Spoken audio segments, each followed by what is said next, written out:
ያልገባኝ ነገር ማለት ነው ወይ ይሄ የካልሚስ ምናምን የሚባለው ነገር ክርስቶስ የሞተው ለተመረጡት ነው ምናምን የሚለው ነገር አይገባኝም። ማለቴ ከዚህ ከድህነቱ ጋር ይገናኛል ማለት ነው። ለተመረጡት ብቻ ከሞተ ኢየሱስ ክርስቶስ ማለት ነው። እኛን ልክ አሁን ባለፈው ምን ስትለኝ ነበር አንተ ለውሾች ፍርፋሪዎችን አይሰጥም ምናምን እያልክ እያስተማርከኝ ነበር የማቴዎስ ወንጌልን ያነሳ። ስለዚህ ከሱ ጋር ይገናኛል ወይ እኛን አያውቀንም ወይ ማለት ነው አሁንም ቢሆን ወይ? ምክንያቱም ለተመረጡት ብቻ ከሆነ እንዲሁም ደግሞ ከቃሉ ጋር ደግሞ አሁንም ቢሆን እዛው ላይ እየተፋለሰ ነው ያለው። አንድ ቦታ ለተመረጡት ብቻ ካለ ለተመረጡት ብቻ ነው የሚሞተው ከተባለ እግዚአብሔር አንድ እስከ ዓለም ሊወዷል እንዲሁም ደግሞ አንድ ልጁን ሰጠ የሚለው ነገርስ እንዴት ነው የሚታየው? እነሱ የሚሉት ቱሊፕ የሚባል ነው ያለው። ካልቪኒዝም ምንድነው መሰለሽ በአይ ቲንክ የፕሮቴስታንት ሀዳሲያን ሪፎርመር ከሚባሉት አንዱ ከ1509 እስከ 1564 ድረስ ድረረት ይኖር የነበረው ነው። ጆን ካልቪን ይባላል። ዮሐንስ ካልቪን የሚባለው ነው። ተከታዮቹ ካልቪናውያን ይባላሉ። የእርሱ ትምህርት ደግሞ ካልቪናዊነት ካልቪኒዝም ይባላል። የካልቪን ሐሳብ የሚያራምዱ ካልቪናውያን በሀገራችን መሰረተ ክርስቶስ፣ እነ ቃለ ሕይወት፣ መጥምቃውያን፣ ካልቪያን አምስቱ የካልቪናውያን ነጥቦች አሏቸው። አምስቱ የካልቪናውያን ነጥቦች ቱሊፕ ይባላሉ። ቱሊፕ ማለት ምን ማለት ነው? ቶታል ዲፕራይቪቲ፣ አንኮንዲሽናል ኢሌክሽን፣ ሊሚትድ አቶንመንት፣ ሬዚስታብል ግሬስ እና አንኮንዲሽናል ፕሬዘርቫንስ ኦፍ ሴንትስ ማለት ነው። ምን ማለት ነው? አምስት ነገሮች አሉ። የመጀመሪያ አጠቃላይ ውድቀት ቶታል ዲፕራይቪቲ ነው የሚባለው። ሰው በአዳም የተነሳ ምንም ፍሪ ዊል የለውም። ለመዳንም ለመጥፋትም ፍሪ ዊል የለውም። በቃ የሞተ ነው። የሞተ ነገር ስራ አይሰራም። ለመዳንም ለእንትንም አይደለም። ስለዚህ ምንድን ነው የሚያስፈልገው? እግዚአብሔር ራሱ ነው የሚቀሰቅሰው። እግዚአብሔር ቀስቅሶ ራሱ አንቺ ያለ ፍላጎትሽ ያለ ፈቃድሽ እንድታምኚ ንስሐ እንድትገቢ መልካም ስራና እንድትሰሪና እንድትጸኝ ያደርግሻል። ሮቦት ነሽ፣ ምንም ድርሻ የለሽም። ያኛውን ደግሞ የተለየ ገሃነም የሚገባውን ደግሞ አይቀሰቅሰውም፣ በዛው ገሃነም ይገባል። ይሄ ምን ይባላል? ቶታል ዲፕራይቪቲ ይባላል የመጀመሪያው ትምህርት። ሁለተኛ ደግሞ ሁኔታ ቢስ ምርጫ። ያንን ነገር ያደረገው ለምንድን ነው? ፈጣሪ በሰው ነፃ ፈቃድ ነው ሲባል አንኮንዲሽናል ኢሌክሽን የሚባል ትምህርት አለ። ሁኔታ ቢስ ምርጫ፣ ያለ ፍላጎትሽ ያለ ፈቃድሽ እሱ ስለመረጠ ነው። በቃ የመረጠውን መረጠ፣ ያልፈለገውን ደግሞ ያልመረጠውን አልመረጠም። ሶስተኛ ውስን ስርየት የሚባል ነገር አለ። ሊሚትድ አቶንመንት የሚባል ነገር አለ። ያ ማለት ክርስቶስ የሞተው ለተመረጡት ብቻ ነው፣ ለቀሰቀሳቸው ብቻ ነው የሞተው። አይተሽ ከሆነ በጎቼ ምን ይሰማሉ አለ? ድምጼን ይሰማሉ።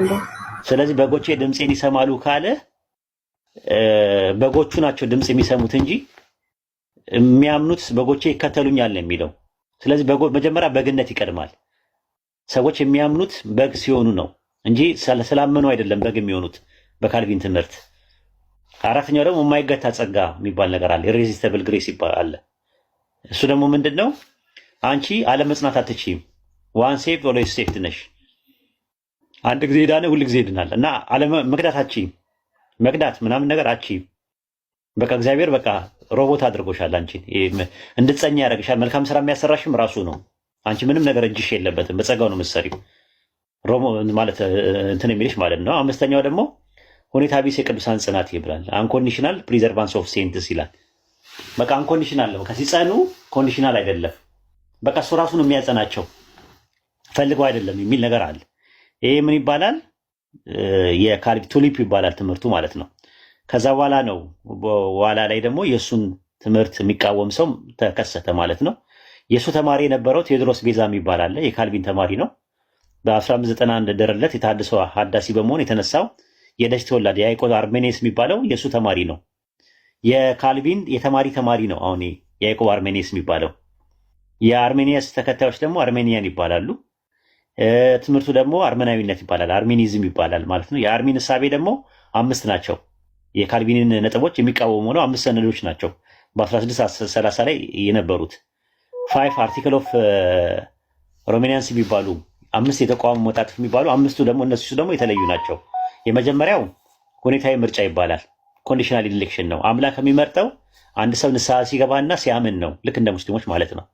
አላህ ይመርጣል ባሮቹን ለጀነት የሚሆኑ ሰዎች ይመርጣል። ሲመርጥ ግን ንስሐና እምነት ይጠይቃል ከሰውየው። ስለዚህ ምን ይባላል? ሁኔታዊ ምርጫ ይባላል። ኮንዲሽናል ኢሌክሽን የሚባል ነገር አለ። ትክክል ነው። ሁለተኛ ውስን አልባ ስርየት የሚባል ነገር አለ። አንሊሚትድ አቶንመንት አለ። ኢየሱስ የሞተው ለዓለም ሕዝብ ሁሉ ነው። ግን የዓለም ሕዝብ ያን ነገር መቀበል የሚችለው በምርጫው ነው። መቀበል አለመቀበል ይችላል። ያ ምን ይባላል? ውስን አልባ ስሬት፣ አንድ ሊሚትድ አቶንመንት የሚባለው ማለት ነው። ሶስተኛ ከፊል ውድቀት፣ ፓርሻል ዲፕራይቪቲ ነው። በአዳም የተነሳ የመጣው ነገር ሙሉ ለሙሉ ፍሪዊልን የሚቃወም አይደለም። ማለትም በብሉይ ኪዳን የነበሩ ክርስቶስ እስኪመጣ ድረስ ጻድቃን የነበሩ ሰዎች ነበሩ፣ የሚታዘዙ ሰዎች ነበሩ። ስለዚህ የአዳም ኃጢአት ወይም ውርስ ምናምን የሚባለው ነገር ቢመጣም ነገር ግን አጠቃላይ የሆነ ብልሽትነት የለውም የሚል ነው። አራተኛ የሚገታ ጸጋ ነው ያለው። ጸጋውን ማግኘትም ማስተባበልም ሰው ይችላል። ስለዚህ የሚገታ ጸጋ ነው፣ ሬዚስተብል ግሬስ ነው ያለው ብለው ያምናሉ።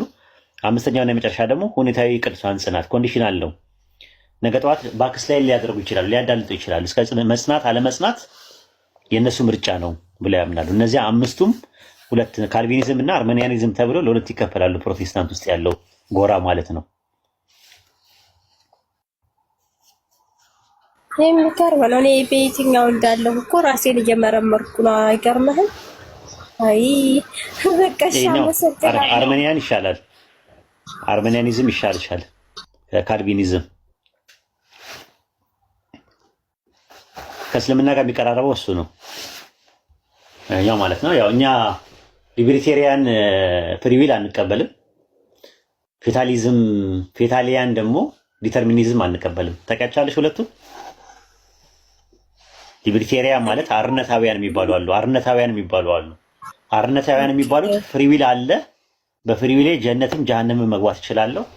ነገር ግን ከኔ በፊት እኔ አንድ ነገር ከመከሰቱ በፊት አምላክ አያውቅም፣ የወሰነው ምንም ነገር የለም ብሎ የሚያምኑ ናቸው። እነሱ ምን ይባላሉ? ሊበርቴሪያን ይባላሉ። የእነሱ ፍሪዊል አለ ብለው ይላሉ። ፍሪዊል የሚሉት ነገር ቶታሊ ሮንግ ነው። ነፃ ፈቃድ አለ ብለው ሲሉ የአምላክ እውቀት የአምላክ ውሳኔ የሚባል ነገር የለም። አንድ ነገር ሀፕን እስካላደረገ ድረስ አምላክ አያውቅም ይላሉ። እነሱ ሊበርቴሪያን ይባላሉ። በኢስላምም የተወሰነ ሰዓት ላይ ተነስተው ነበር እነሱ ማለት ነው። ምን ይባላሉ? ቀድርያዎች ይባላሉ። ቀድርያ ይባላሉ በእኛ በኢስላም ማለት ነው። እንደገና ደግሞ አንደኛው ጽንፍ ደግሞ ፌታሊዝም ይባላል። ፌታሊዝም ማለት እድል ፋንታዊነት ነው። ፈጣሪ ሁሉ ነገር ወስኖታል፣ ሁሉ ነገር ያውቃል። እኔ ፍሪዊል የሚባል ነገር የለኝም፣ ጀነትም ጀሃነምም ለመግባት ምንም ፍሪዊል የለኝም የሚሉ ምን ይባላሉ? ፌታሊዝም ይባላሉ። የእነሱ ዲተርሚኒዝም ምን ይባላል? ፌታሊያን ዲተርሚኒዝም ይባላል። የእነሱ ተወስኖት የሚባለው ያም ቶታሊ ሮንግ ነው። እንደዚህ ብለውም የተነሱ በኢስላም ታሪክ ውስጥ ነበሩ። ምን ይባላሉ? ምን ይባላሉ? ያ ጀማ ስማቸውን ታስታውሳላችሁ? ምን ይባላሉ? በእኛ የነበሩት ቀድርያ አንደኛው ነው። አንደኛው ምንድን ነው? በእኛ የነበሩት የሚያስታውስ ጎበዝ የሆነ ሰው እስኪ። ጀብርያዎች ይባላሉ ማለት ነው። ጎበዝ ጀብርያዎች ይባላሉ ማለት ነው። ሁለቱም ኢንካር ተደርገዋል በኢስላም። ስለዚህ እኛ ፍሪዊል አለ፣ አዎ አለ።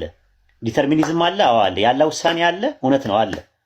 አላህ ዓለም ሳይፈጠር ዘመን ሳይቆጠር በፊት ሰዎችን እንደሚፈጠር ሰዎችን ከመፍጠሩ በፊትና ጀነትና ጀሃነምን እንደሚያዘጋጅ መልካም ሰርተው አምነው መልካም የሰሩ ሰዎች ጀነት እንዲገቡ እንደገና ደግሞ አምፀው ደግሞ በአላህ ላይ አምፀው ደግሞ ጀሃነም እንደሚገቡ አስቀድሞ ወስኗል።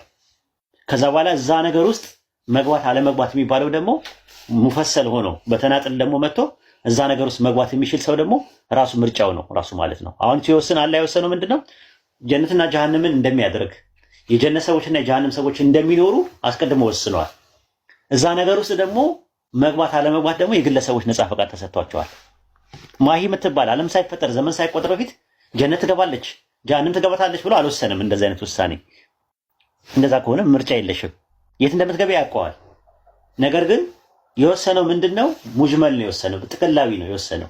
የጀነት ሰዎች ጀነት እንዲገቡ፣ የጀሃነም ሰዎች ጀሃነም እንዲገቡ አስቀድሞ ወስኗል። አስቀድሞም ስለወሰነ ላንቺ ምን ሰጥቶሻል? ምን ሰጥቶሻል ላንቺ? አላህ ፍቃድ ሰጥቶኛል። ነፃ ፈቃድ የማን ውሳኔ ነው? የራሴ እኮ የማን ውሳኔ ነው? ማን ነው ወስኖ የሰጠሽ?